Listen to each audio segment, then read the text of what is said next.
Hello. It's been a very long day over here. Beautiful day. Beautiful day, long day. With, I don't know if it's visible. Beautiful blue sky. Just wanted to share some thoughts that I'm having on the topic of resilience. As recovered people, we can have, at least for myself, difficulty in maintaining our persistence, and availability because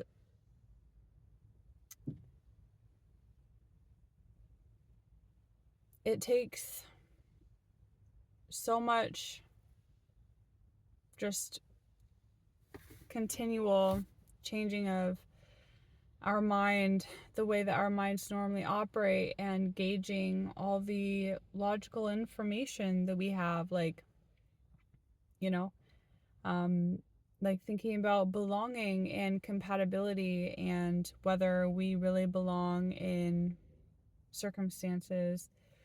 But I think a better question is whether, when we look at the entire list of pros and cons, whether we can mitigate the cons and really opening our mind to the possibility, the assumption that we can mitigate the cons and we can overcome the situation, because I think it's a good skill. It's just a good skill to develop in our toolbox. Saying that even if we aren't planning on, whether it's a relationship, a job, I don't know, a social group of any kind, an organization we're working with, whatever it may be, we can acknowledge that our primary practice can be building our organization and care of self and ability to mentally manage our perceptions, so that we can have that certainty for the future, that no matter what circumstance we're in, we can really trust ourselves. We can regain that trust with ourselves, that in the future, when we say this circumstance is incompatible, we will be like, have that gut feeling, not that just logical feeling, but that gut certainty that we can trust that, yes, we have seen proof that we can overcome, painful, unfair, unjust, annoying, upsetting, overwhelming circumstances involving other people. And that it is not like we haven't undermined our ability to be present for the opportunities that will really give us what we need to grow into the person that we want to be. The person that we want to be, so that we're able to have more, just more options, so that we can enjoy life more. See, it's one of those really sometimes painful, overwhelming things that it can feel like, or just like, having grief about it, just the injustice of the world, that these kinds of things are necessary if we want to play certain roles in the world, that sometimes we do have to make sacrifices, carefully judged sacrifices, not sacrifices like we've perhaps made in the past, where the cons list was always going to be bigger than the pros list, but I think it's really helpful to acknowledge the grief and the anger and the hurt and the systemic issues and all of this, but it's also grateful to acknowledge, or also good to acknowledge just gratitude for the ability to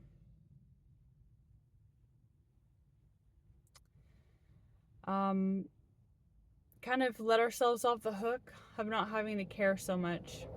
You know, when we get into these overwhelming circumstances and we decide that we want to be on the path of learning how to manage our perceptions to adapt to suboptimal experiences. You know, we aren't gaslighting ourselves and telling ourselves this is an optimal experience. Everybody is compatible with me, and this is great. You know, we don't have to lie to ourselves and say that we love this environment and want to be in it forever. We just have to acknowledge that that since our goal is to stay in this circumstance for a longer period of time for our own selfish, self-living reasons, also because of like the, you know, part of those selfish reasons or the pros of the kind of lifestyle and structural support, organizational support, the job or whatever the responsibility is, you know, the thing that we show up for and stay committed, responsible to. Just being able to just be grateful for being on this path, and that we don't, in order to maintain being on this path,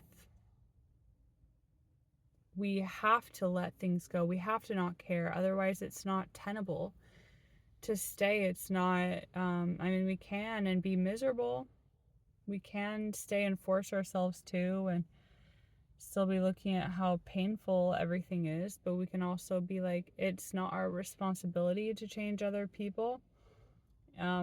It's not our responsibility or opportunity to try to change our environment when there are too many forces that don't care about the perspective we have and we just don't see eye to eye. You know, it's people that are playing different roles.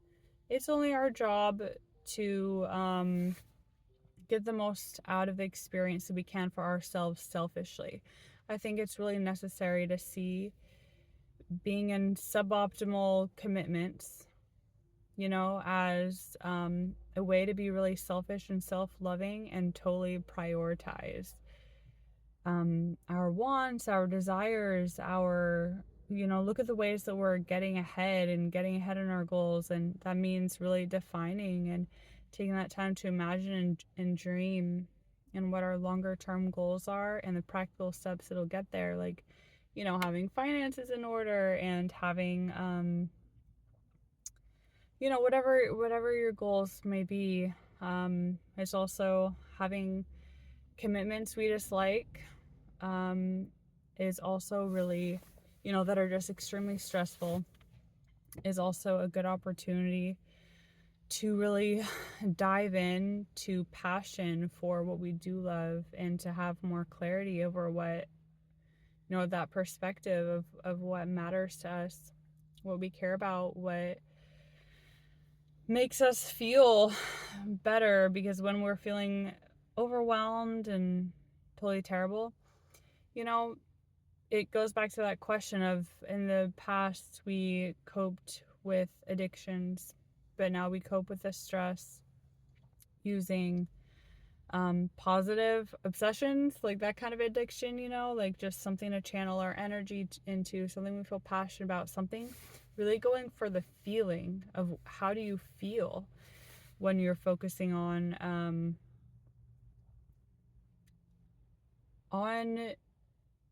whatever it is that is, because the purpose of whatever this obsession and addiction, positive addiction, you have, the function of it is to bring good feelings, de-stress your body, take away the physical tension. Exercise is essential. And that makes me think also that a huge an essential part of managing stress when you've committed, and you're not committing because you're forced to by circumstances, but you're committing to because you have decided for yourself, the pros outweigh the cons, and you have something that you are selfishly proving to yourself, with your own relationship to yourself, to the universe. A part of this process of managing perceptions, emotions, quality of life, and maintaining that sense of control and optimism, and like, I can do it, everything is like fine, everything's going in a good direction. A part of that is being really, really perfecting that voice, that coach voice in us, where we don't judge. We don't ever judge ourselves, where we are only absolutely that parent, best friend, lover, whatever you want to characterize it as, that like most heavenly, ideal, perfect, godlike character that really cares for us and is like so nurturing and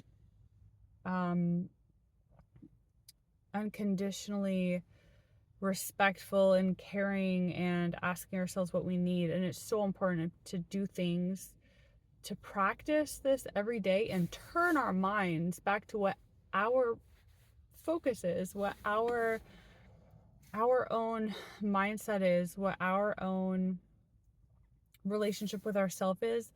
Otherwise, we can get bulldozed by the stresses of being in the world, responsibilities from other people, what other people thought or did or said or expecting of us, and worries about how we show up. And we have to be firm, and we can't allow the relationship with ourselves to be one where we allow ourselves to sit in those fears and those worries and to take it seriously. At some point, we have to be like, this fear isn't anything to be taken seriously. Of course it's going to be fine. Of course it's going to be good. Of course I can learn through it. Of course it's okay if I make mistakes. Of course, like, everything is essentially good.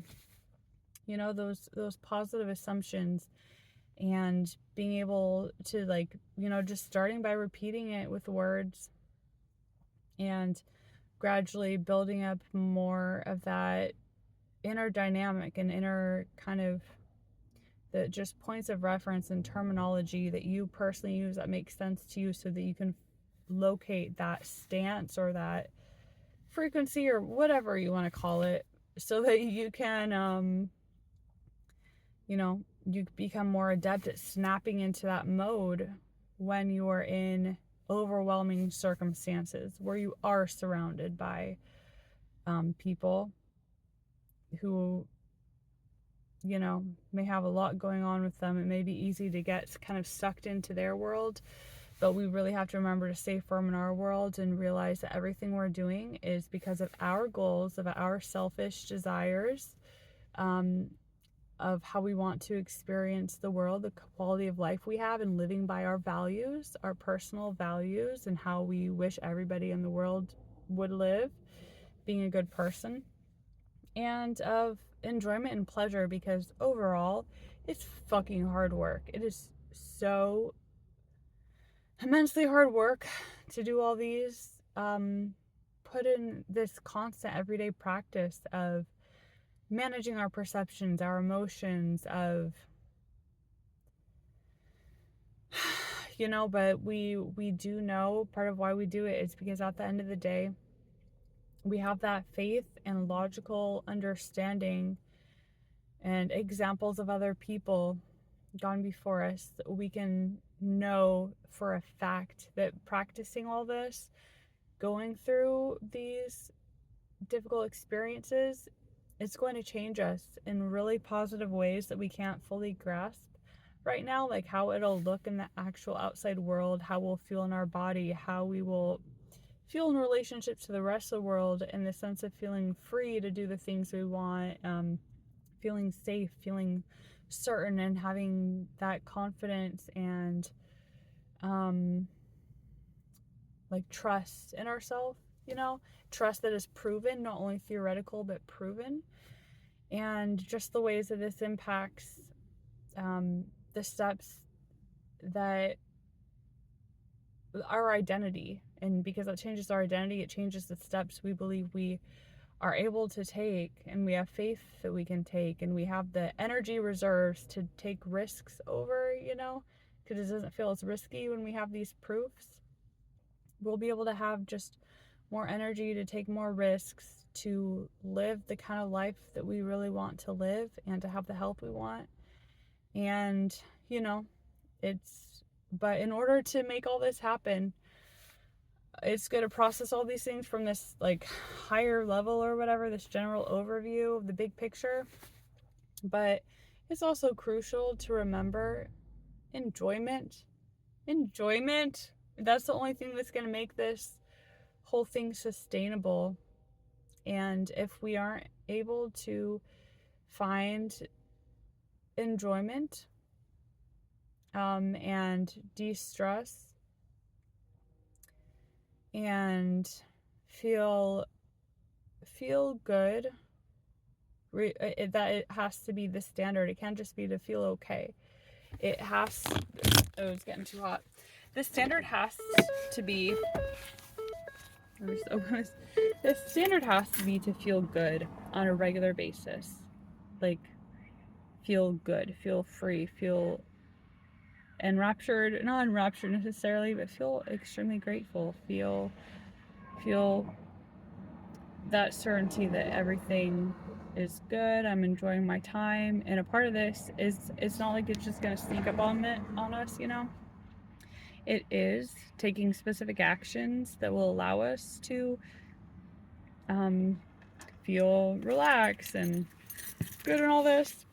But it's also about acknowledging, I think, for myself at least, acknowledging verbally when something is, you know, when we're grateful for something, and talking to people. Aw, ice cream truck. I love the sounds of ice cream trucks. But yeah, just like acknowledging to people, acknowledging to other people in our conversations how grateful we are and for the joy, because otherwise it's losing out on opportunities in which we can experience peace and joy, and to kind of establish boundaries with people that, like, this is my stance. I am here to be a joyful and happy person. I am here to celebrate the things you're joyful about. I'm not here to be drained by hearing, you know,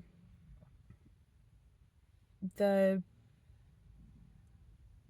think it's about being an example, to set that standard and that example, and not worry about trying to control people, what people say.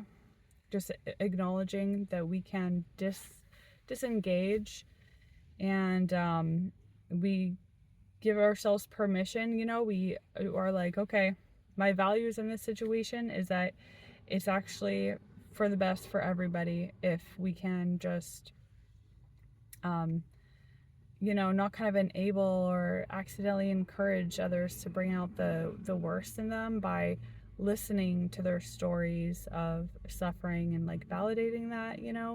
I think it's really important, in my life at least, to really just be impartial when people talk about things like looking down on themselves, and just acknowledge it's not our responsibility. It's not because of us that other people are thinking that. It has all to do with other people. It has to do with their own just struggles, and that they haven't yet come to realize that key where acknowledging different perspectives, positive perspectives, where that affirming yourself positively and not holding any space in your own heart and mind for negative talk about yourself, like that is a huge key to feeling good in the world. And while we can't control that in other people, they just haven't discovered it yet. And the only way, for the most part, that people will be receptive to that is by seeing the example. And seeing the example of, by doing that, how much more energy it gives us in our lives.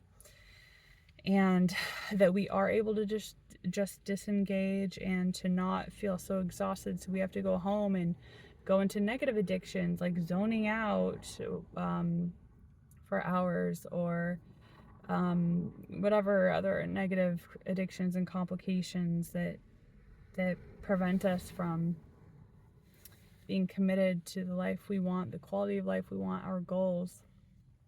And And other people just have to see our example, because I think it can take too much energy to try to convince people verbally.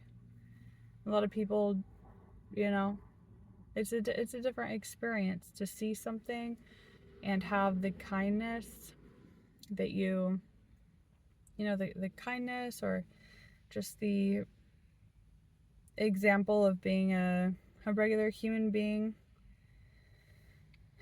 having that kind of open people up and be attracted to that example and idea of, if I have this unconditional positive regard for myself, even when I've made mistakes, even when, I'm learning, just, yeah, I think that's another important part of managing our energy and our perceptions, so that we can stay feeling empowered, in control.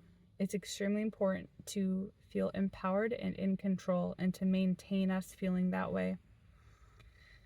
Otherwise, everything we're trying to do isn't going to be sustainable, or it'll be sustainable for, a much shorter cycle, like a couple years or few years or whatever. And it's going to have a lot of negative side effects and difficulty, like unnecessary difficulty, in getting towards more closely towards the direction you want to be in. So anyway, that is just what is on my mind on this beautiful sunny ice cream man visiting day. Just kind of these ideas around how, the dynamic of, we want to be consistent, we want to really have change, we want to acknowledge the pain of circumstances, of incompatible situations, but also to acknowledge another perspective, that even though it is incompatible with us, and it causes us to sacrifice parts of ourselves, that in the short term it actually is compatible, because it feeds our selfish, self-loving goals. And to, just as much as possible as we can, appreciate the positive obsessions and beautiful things in our everyday life, and just be grateful for everything that we are given in these experiences, and focus less on the painful and frightening things, and just practice affirming that we are in control, that whatever feelings we have, whatever perceptions we have, we can discount it immediately, because it's us who decides. We are in control. We are in the driver's seat. We can control. We can say, oh, I don't want to feel that way, so I'm not going to feel that way. I'm not going to take that interpretation of the circumstance, which would allow me to feel in a way that drains me, disempowers me. And just being like really passionately committed to ourselves first and foremost. In order to be committed to, like, I know we're talking about this topic of being consistent, persistent, committed, available, responsible for other people, and that's how we find success in, that's an essential part of, that's a lot of times why people go to addictions, because it allows them to stay those things that they believe. That's the only way they know how, in order to be all these things that allow people to have stable lives, stable, secure lives. But in order to be consistent to others, first we have to learn how to be that to ourselves, steadfast. And I think it's really helpful to frame things in that way, so that these incompatible outside circumstances and responsibilities we have, we realize that what supersedes that incompatibility and that sense of injustice and frustration, like, why are we stuck here, and those kind of despairing, non-helpful emotions and interpretations, while valid, it's like, in this circumstance we can't allow ourselves to go there right now. We have to, we just have to be consistent and available and persistent with ourselves, and enjoy the process. Acknowledge that we are we are steadfast for ourselves in everything we are doing. It is an act of selfishness, selfish love for ourselves, um, and our goals. And yeah, it's not forever. It's just one kit in our toolbox. So once we master this way of life, it's just something that we can be really familiar with, know it inside and out. We've experienced it, so we can add it to our toolkit of possible perspectives and a set of confidence to take to allow us to maintain, like hold space, maintain whatever we have in whatever circumstances in the future. And to be convicted of the power of our mind, the power of our will, the power of our self-love, and how that motivates and makes us successful in everything that we do. Regardless, it's going to take patience, of course. It's going to take really learning how to totally change the way our minds interpret our choices when we feel in pain, and to not go towards that spiral of trying to control more, trying to think of how horrible it is, trying to get other people to get angry, and that kind of perspective. And it just makes us feel like I can't I can't stay in it. I have to get out of this. I think that's a fair perspective, but yeah, we're just building up our toolkit, building up our conviction and faith in ourselves with proof of this understanding of how powerful our mind is and how much we really are able to manage, and how crucial it is to a skill it is to draw upon for the kind of life we are going to live. Our future self is already living that freedom, beautiful, self-employed, or whether you want to be self-employed or you want to start a business with other people, or you want to be a consultant, or anything in that realm. You just want more options, and you want to advocate for yourself more and for your quality of life, because it matters. This whole rite of passage that we're going through is just one of those things that our future self, who is already there past the finish line, is like, I love you, you got this. Our future self is saying thank you so much for going through these experiences right now. Thank you so much for managing and being the badass that you are, being incredibly tenacious and also thoughtful and sensitive and passionate and honest, not gaslighting ourselves, trying to be super just everything is wonderful, beautiful, great. That can be really good when we're anxious, but it's also, there's a more gritty reality that leads back to some what we actually feel and think about the world given our experiences. We have to listen to our feelings and just trust it, and know our feelings change because our circumstances and orientations towards those circumstances change, but that we can absolutely trust our feelings and follow our feelings for that guide for what it is right for us to do in every single moment. And we can continue reminding ourselves, having practices, resilience practices, creative practices, which remind us of all these mindsets on a regular basis. So it just becomes that much easier as time passes for us to draw on these truths in our personal philosophy and beliefs and understanding of life. And this is so that we can be more authentically ourselves in the world, so that we can connect to other people in that much more of a beautiful, gratitude-filled, free, and just healed way.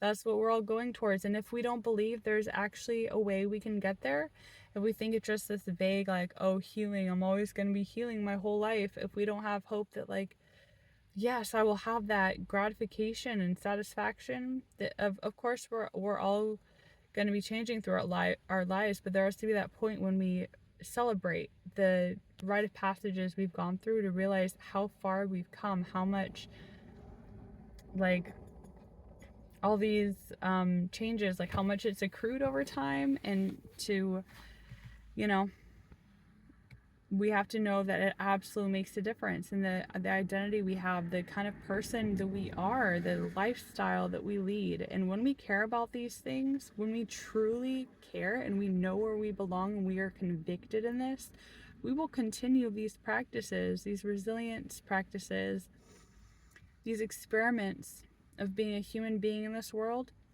We will continue it steadfast so that we can live what we dream of, because our dreams matter to us.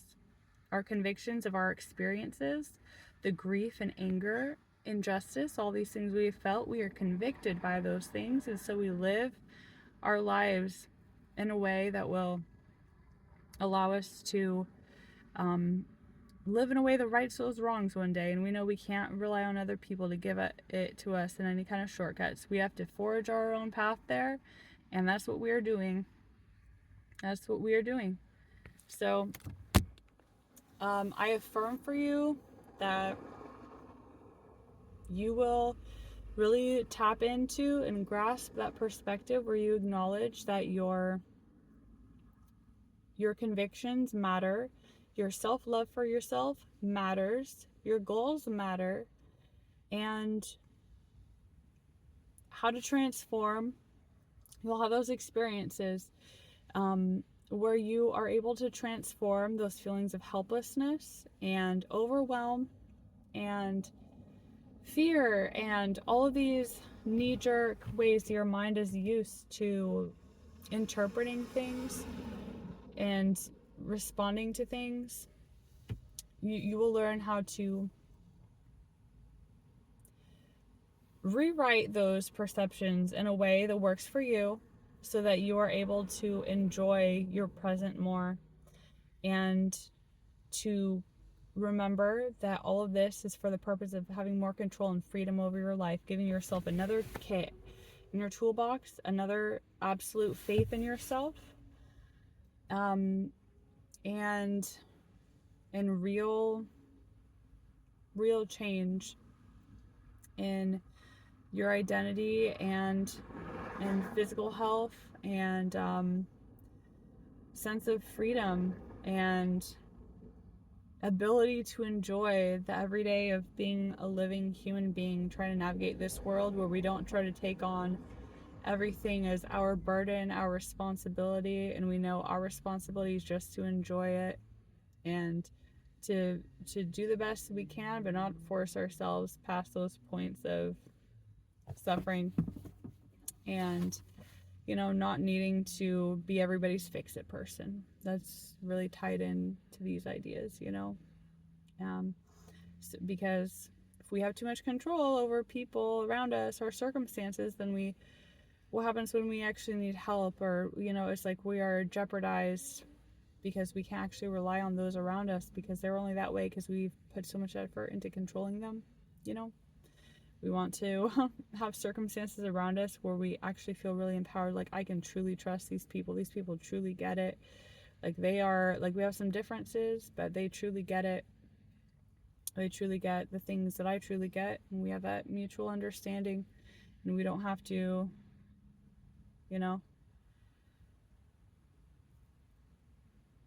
don't have to put so much energy in trying to manage one another in order to